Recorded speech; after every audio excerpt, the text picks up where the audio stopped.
नमस्कार मित्रांनो, आजच्या भागामध्ये आता इकडं जी सवी आहे ती मंजूकडे येते आणि म्हणते की मंजू वहिनी, मला तुम्हाला काहीतरी सांगायचं आहे. हे बघा, तुम्हाला माहिती आहे का सत्यदादा काय कार्यक्रम ठेवतो दरवर्षी? अहो, तुमच्या लग्नाच्या वाढदिवसाच्या दिवशी सत्यदादा हा त्यांनी सामूहिक विवाह लावून देण्याचं ठरवलं आहे आणि तो तुमच्या लग्नाचा वाढदिवस आला का त्या दिवशी सामूहिक विवाह लावून देतो.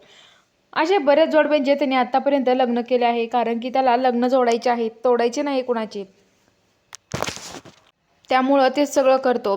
आणि तुम्हाला माहिती आहे का, सत्यदादा हा खरंच खूप चांगला आहे. अहो, तो दुसऱ्यासाठी एवढं करू शकतो, तो स्वतःच्या बायकोसाठी स्वतःसाठी काही करू शकत नाही का? अहो, तुमच्यावर खूप प्रेम आहे सत्यदादाचं, तुम्ही त्याला समजून घ्या ना मंजू वहिनी, असं सांगतात. तर आता जी मंजू आहे तिच्या डोक्यामध्ये विचार चालू असतं. ती एवढे काहीच बोलत नाही तिला. आणि ती म्हणते की हे बघ सवी, तुला नाही माहिती काय झालं होतं आणि काय घडलं होतं ते. तर आता सवी म्हणते की अहो, आता झालं गेलं ते विसरा ना. अहो, सध्या नाही विसरला का? खाली त्याने लग्न सोहळा पार करायचं ठरवलं आहे, तुम्ही पण त्या लग्न सोहळ्यात सामील झाला तर चांगलं होईल आणि तुम्ही पण खाली या ना, असं म्हणतात. आणि आता जी मंजू आहे ती पण आता खाली यायला निघते. आता खाली यायला ती मेकअप वगैरे करत असते, ती मेकअप करते.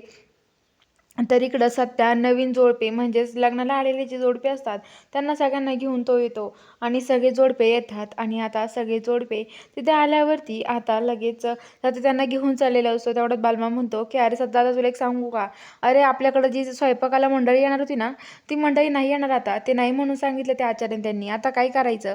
तर आता सत्या म्हणतो की बलमा आपल्यालाच काहीतरी करावं लागेल, थांब मी बघतो काय करायचं ते, आणि तू काळजी करू नको, मी आहे ना, मग कशाला तू काळजी करतोय, तू जा यांना सगळ्यांना आतमध्ये घेऊन जा आणि लग्नाची तयारी कर सगळी.